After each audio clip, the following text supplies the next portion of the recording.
So ayan idol, notice muna natin tong nag-comment natin idol, no? Sayang naman di mabasa yung comment niya. Napakaganda pa naman ng comment niya. Shoutout sa idol. So yung gamit natin na sound card ngayon idol is si X60 sound card, yung bagong sound card idol sa market. Na siya lang yung sound card idol na dalawa yung output, no? Earphone 1 and earphone 2.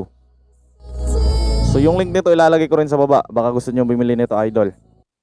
And sa setup naman sa likod, ganito lang. Microphone. Ayan, isa lang yung microphone ginamit ko kasi pwede tatlo ya. Dami.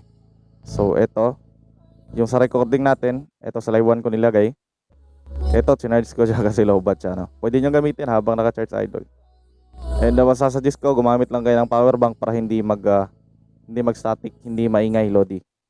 So ganun yung mangyayari idol.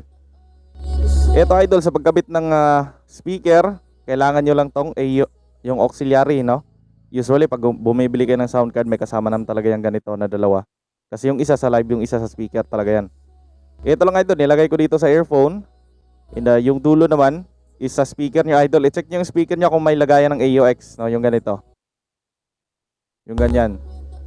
Dapat may lagayan ng ganito para magamit nyo yung speaker nyo.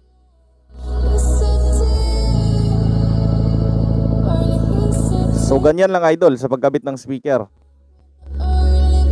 Ayan. Sana nasundan nyo idol, no? And thank you.